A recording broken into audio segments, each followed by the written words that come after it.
नांदेड येथे संत रविदास महाराज यांची जयंती मोठ्या हर्षोल्लासात साजरी.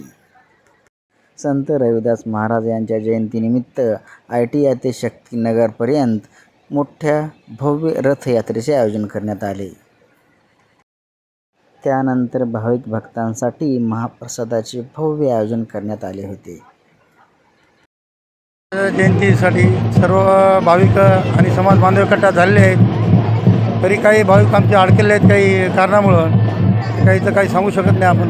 त्यासाठी फार उत्साहामध्ये आमची जयंती साजरी होत आहे. नांदेडमध्ये सर्व समाज बांधव एका जागी आलेला आहे.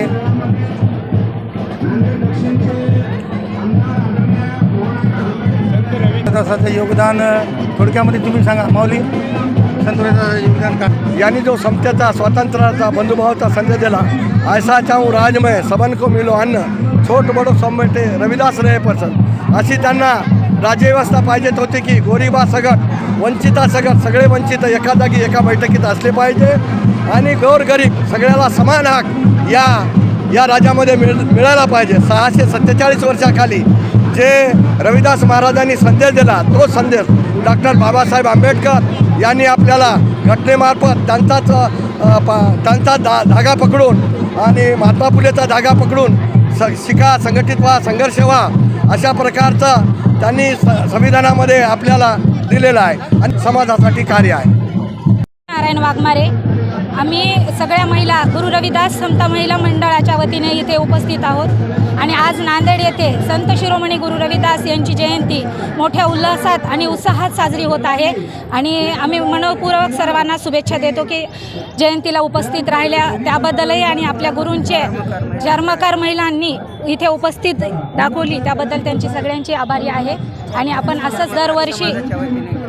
आपण दरवर्षी असंच आपल्या चर्मकार समाजाच्या वतीने जयंती घेत राहू सदर. ITI कॉर्नरपासून इथून रॅली निघणार आहे रविदासांचा रथ की ज्याचे विसर्जन शक्तीनगरच्या मंदिरामध्ये होणार आहे रविदासांच्या आणि तिथे महाभोजनाचा वगैरे कार्यक्रम महापूजा वगैरे होणार आहे. फुले पुतळ्यापासून ते शक्तीनगरपर्यंत ही पदयात्रा चालणार आहे आणि भव्य प्रदर्शन आहे याचं आणि शक्तीनगरच्या संत शिरोमणी गुरु रविदास यांच्या मंदिरामध्ये ही रॅली जाणार आहे आणि तिथे सांगता होणार आहे कार्यक्रमाची.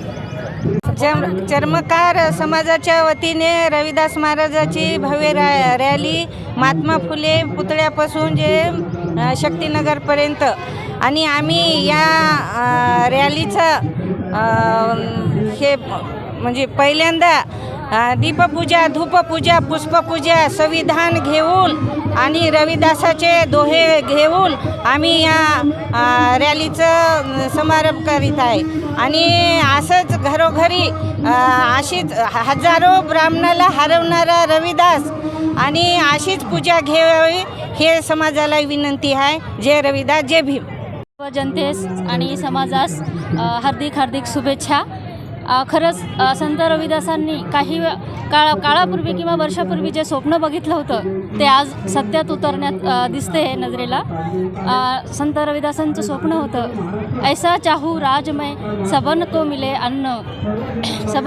अन्न, छोट बडो सम बैठे रविदास रहे प्रसन्न. जय रविदास. 25 वर्षापासून आम्ही जयंती साजरी करत आहोत.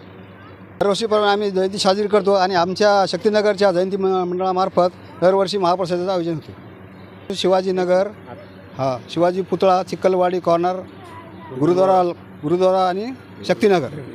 ITI पासून शिवाजीनगरपासून ते शक्तीनगरपर्यंत आम्ही दरवर्षी करतो ही जयंती. त्यानिमित्ताने आम्ही या ठिकाणी बरेच काही कार्यक्रम करतो, पण यावर्षी आमची रांगोळी स्पर्धा झालेली नाही आहे आणि सर्व व्यवस्थित आम्ही कार्यक्रम करतो. संत रविदास महाराजांच्या जयंतीनिमित्त तमाम महाराष्ट्रातील आणि देशातील सर्व समाज बांधवांना हार्दिक शुभेच्छा देतो. संत रविदास महाराजांचा खूप मोठा संघर्ष आहे आणि आजच्या या दिवशी महाराजांना अभिवादन करण्यासाठी समस्त जगभर लाखोचा जनसमुदाय उसळलेला आहे. त्याचाच एक भाग म्हणून महाराष्ट्रामध्ये सर्व राष्ट्रीय चर्मकार महासंघाच्या वतीनं बबनरावजी घोरपसाहेब यांच्या आदेशाने संपूर्ण जिल्ह्यामध्ये मोठ्या प्रमाणात रविदास जयंतींचं आयोजन करण्यात आलेलं आहे. आणि रविदासांच्या बाबतीत बोलायचं झालं तर रविदास महाराज हे पुरोगामी विचाराचे संत होते. त्यांनी या देशामध्ये तथागत भगवान गौतम बुद्धांचा विचार पुढे नेण्याचं काम फार मोठ्या प्रमाणामध्ये केलेलं आहे. रविदास म्हणतात, ऐसा चाहूँ राजमय जहाँ मिले सबन को अन्न, छोटं मोठं सब संबसे रविदास रहे प्रसन्न. म्हणजे मला असं राज्य पाहिजे की जिथं सगळी समानता असली पाहिजे. आणि ह्याच याच्यावरती डॉक्टर बाबासाहेब आंबेडकरांनी या देशाचं संविधान लिहिलं. डॉक्टर बाबासाहेब आंबेडकरांनी 15 फेब्रुवारी रोजी संत रविदास महाराजांची जयंती दिल्ली या ठिकाणी साजरी करून आपला अनटचेबल हा ग्रंथ संत रविदास महाराजांना अर्पण केला. हा रविदासांचा महिमा आहे.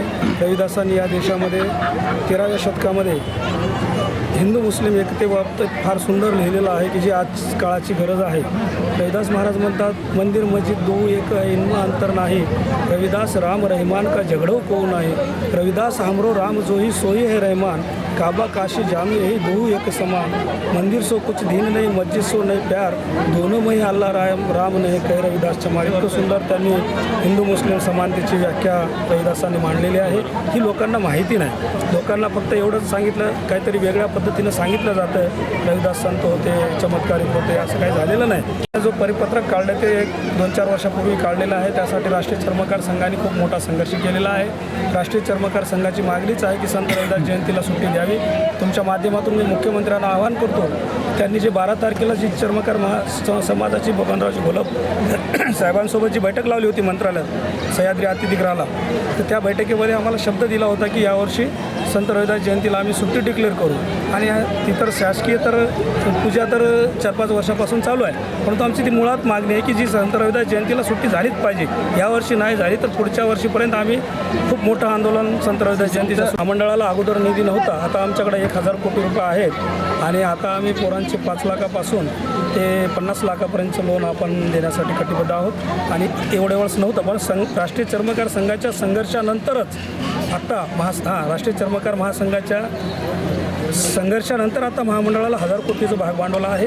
त्याच्यामधून अनेक उद्योग आता लीडकॉमची आज तुम्ही जाहिरात बघितली असेल की आम्ही लीडकॉममधून मुलांना पारंपरिक व्यवसाय किंवा जे काही त्याला पाहिजे त्याच्यासाठी आपण 2 लाखापासून ते 50 लाखापर्यंतचं लोन आपण देत आहोत. परंतु त्याच्यामध्ये जी 2 लाखाचं ते जे लोनची अट आहे की त्याला 2 गॅरंटर लागत आहेत. त्या गॅरंटरमुळं मुलांचं खूप नुकसान होतं आहे, लाभार्थीचं नुकसान होतं आहे. आम्ही मागच्या 12 तारखेच्या बैठकीमध्ये ती सुद्धा आम्ही मागणी केलेली आहे.